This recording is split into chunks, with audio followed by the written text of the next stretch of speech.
नमस्ते दोस्तों।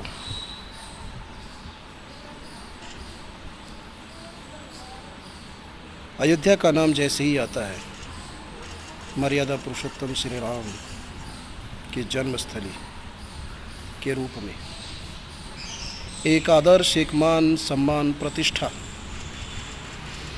के अनमोल धरोहर के रूप में अयोध्या जहन में गूंज जाती है। लेकिन लगभग 500 वर्ष से यह अयोध्या जख्मी रही, चोटिल रही, आतताइयों के द्वारा काबिज रही। लगभग 500 वर्षों तक भारतीय इतिहास के अंदर लोगों को इस स्थली के अंदर प्रवेश करने के लिए न जाने कितनी लड़ाइयाँ लड़नी पड़ी। कभी बाह्य आतंकवादी, आताताई मुगलों के कारण, तो कभी ब्रिटिश काल के अंदर देश की आज़ादी के बाद भी दलगत दुष्ट राजनीति करने वाले मूर्ख नेताओं के कारण। लेकिन समय बदला, परिस्थितियां बदली। देश की शीर्ष अदालत सुप्रीम कोर्ट ने यह जगह उन 4 लाख लोगों के बलिदान को पूर्ण किया।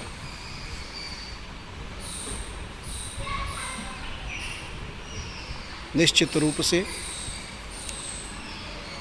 साक्ष्यों के ऊपर पूर्ण प्रामाणिकता के साथ, आधार के साथ इस अयोध्या को समर्पित कर दिया सनातन भाइयों के हाथ में।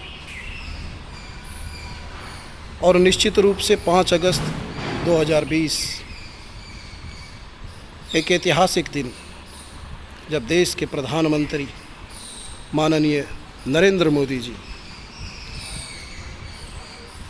व उत्तर प्रदेश के हिंदुत्व के पहचान, एक नाम योद्धा के रूप में योगी आदित्यनाथ जी की उपस्थिति में इसका शिलान्यास होगा।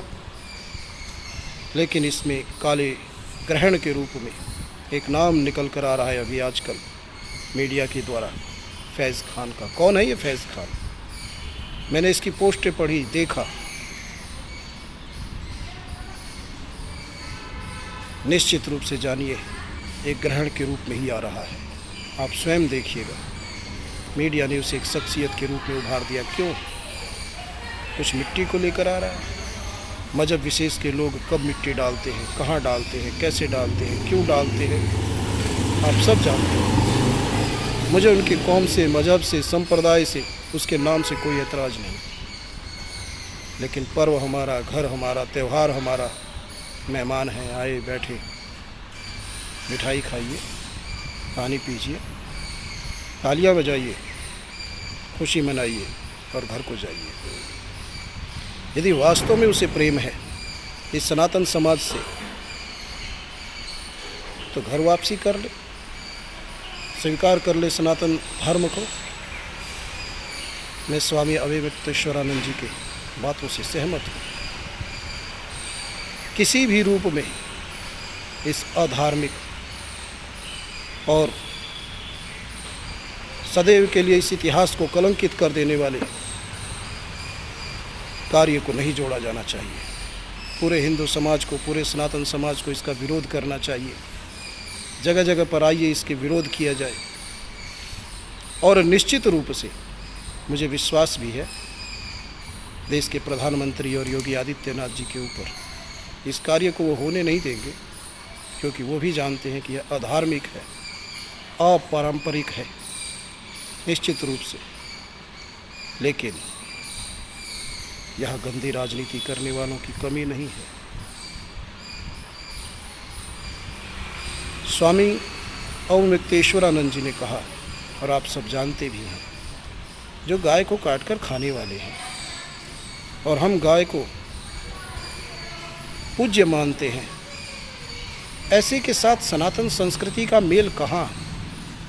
एक पूरब है, एक पश्चिम है। संभव ही नहीं है। इसलिए आइए सभी मिल कर के इसका विरोध करें। और इसके साथ सरकार से अपील भी की जाती है कि जब अयोध्या के अंदर शिलान्यास हो तो वहाँ पर जहाँ जितने प्रकल्प चलाए जाए उसमें एक यज्ञशाला हो, गुरुकुल हो, गौशाला हो, और निश्चित रूप से वो होगा भी, क्योंकि आस्था का प्रतीक, श्रद्धा का प्रतीक, प्रेम का प्रतीक, मर्यादाओं का प्रतीक अयोध्या और श्री राम की जन्मस्थली। आइए सभी मिलकर 5 अगस्त के दिन जिस समय शिलान्यास हो, हम जहाँ भी हैं घर में घी के दीप जलाएं, संभव हो यज्ञ करें, हवन करें, मर्यादा पुरुषोत्तम श्री रामचंद्र की जय घोष के नारे लगाएं और रात्रि में दीप प्रज्वलित करें।